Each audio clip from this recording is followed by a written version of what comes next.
세계 곳곳에 톡톡 튀는 소식들을 전해드리는 지구촌 톡톡입니다.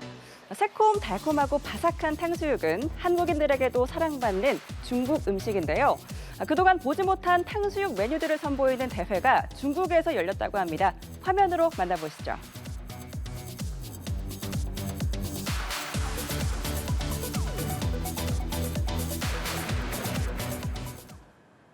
탕수육으로 반죽을 입힌 돼지고기나 쇠고기를 기름에 튀긴 뒤 새콤달콤한 소스에 볶아서 남녀노소 누구나 좋아하는 음식인데요. 바삭바삭하고 맛있는 탕수육을 만들기 위해서 중국뿐 아니라 인도에서도 5명의 셰프가 출전하는 등 총 300여 명이 경쟁을 펼쳤습니다. 중국 고전 탕수육뿐만 아니라요, 카레와 두리안을 첨가한 탕수육도 있었다는데 어떤 맛일지 정말 궁금하군요. 미국 오리건주 도로 위에 동물 가족이 발견됐습니다. 바로 방귀하면 생각나는 동물이죠. 스컹크인데요. 도로를 순찰하던 경찰이 우연히 발견했습니다. 길을 건너는 스컹크 가족들이 무사히 건널 때까지 차량을 서행하면서 기다려줬는데 무척 어미를 따르는 모습이죠.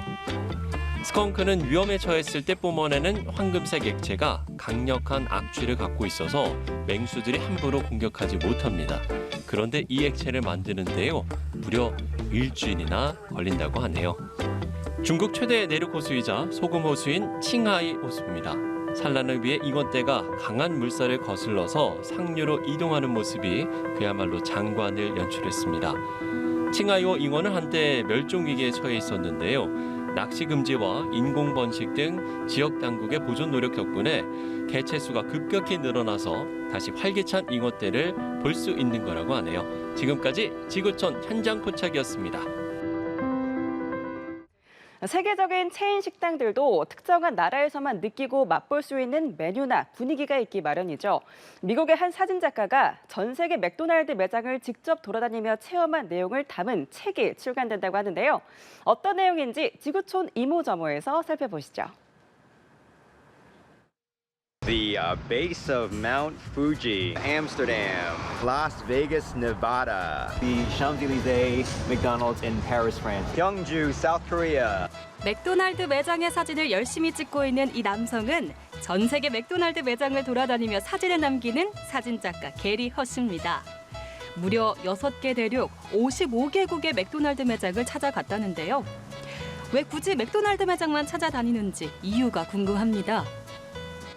It is the largest restaurant chain in the world. Whenever it adds a menu item, it kind of changes or moves markets, right? And so being able to see what it's doing around the world all in one place is kind of like a portrait of humanity. 매장을 많이 방문하는데 그치지 않고 직접 메뉴를 주문해 먹어보기까지 한다는데요. 나라마다 현지화한 핵심 메뉴들을 맛보는 재미도 있다고 합니다. One of those is the mixed spaghetti in the Philippines. Spaghetti with like a sweet marinara sauce in the Philippines is a staple at kids' birthday parties. 그가 다닌 세계 여러 곳의 맥도날드 매장 그리고 음식과 문화가 반영된 사진은 올해 11월 맥 아틀라스라는 책으로 출간되는데요. 맥도날드의 후원 없이 제작된 거라고 합니다. 어떤 내용들이 담길지 궁금해지네요. 흥 넘치는 관중들과 강력한 에너지를 발산하는 댄서들. 브라질 보이붐바 축제 현장입니다. 아마존 전통 문화를 기념하는 연례 축제로 리우 카니발 못지않게 화려함을 자랑합니다. 브라질어로 보이는 소를, 붐바는 소의 발길질을 가리켜 보이붐바는 소를 흉내낸 춤을 의미하는데요. 이 축제의 특징은 홍팀, 청팀이 춤 대결을 펼쳐 관중들의 투표로 우승이 결정된다는 점입니다. 그래서 그런지 춤사위가 더 열정적으로 느껴지는 것 같죠? 역시 삼바하면 브라질, 열정하면 브라질이네요. 지금까지 지구촌 이모저모였습니다. 세계 곳곳엔 이색 박물관들이 많은데요. 지난 5월 미국에 문을 연 한 박물관은 공룡을 포함해 수백만 년 된 동물들의 배설물 화석만 수집해 화제라고 합니다. 어떤 곳인지 화면으로 만나보시죠. 지난 5월 미국 애리조나에 문을 연 이색 박물관입니다. 티라노사우루스 만화 캐릭터를 봐선 공룡과 관련 있어 보이는데요. It's the world's largest collection of fossilized poop, everything from the largest coprolite from a tyrannosaur all the way down to a little termite.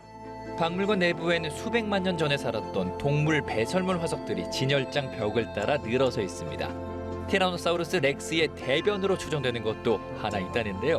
혹시 냄새 걱정될 분들도 계실 텐데 전혀 그럴 필요가 없다고 합니다. 이미 수백만 년 전에 증발했고요. 퇴적물로 덮여서 바위처럼 단단해진 상태이기 때문인데요. Coprolites are like little time capsules of the past. So what we can learn from them is prehistoric animal diet, physiology, environment, and animal interactions. 이곳엔 무려 7,000점에 달하는 표본이 있고 그중엔 기네스 세계 기록에 해당하는 것도 2개가 있는데요. 입장료도 무료고요. 관광을 가면 들르는 필수 코스로 관람객들 반응도 아주 좋다고 합니다. 인큐베이터 속에서 꼬물꼬물 움직이고 있는 주인공, 바로 지난달 태어난 새끼 판다입니다. 분홍빛 피부에 솜털 같은 흰털, 솔직히 너무 깜찍하죠. 오늘은 건강 상태를 체크하기로 했습니다. 刚刚出生的体重呢是178克，那它平均的日增重都可以达到20克。那在前半月龄这个体重增重呢已经是非常理想的。通常情况下呢，熊猫宝宝在1月龄之内平均就是说可以。 이번에 태어난 이 새끼 판다의 어미는 새쌍둥이 자이언트 판다 중 유일하게 남은 첫째 멍멍인데요. 임신 128일 만에 출산해서 눈에 넣어도 아프지 않을 우리 금쪽 같은 아기를 얻었는데요. 아직 이름은 정해지지 않았지만 어미 곁에서 무럭무럭 잘 자라길 바란다. 지금까지 지구촌 소식이었습니다. 미국에서 활동 중인 한국계 인플루언서가 작년 8월 SNS에 올린 화채 먹방 영상이 더위가 다시 찾아오자 챌린지로 재유행하고 있습니다. 화면으로 만나보시죠. 새벽 3시인데 목이 말라 잠에서 깼다며 화채를 만들어 먹는 한국 여성의 이 영상은 지금까지 3,700만 회 이상 조회되며 큰 인기를 끌고 있는데요.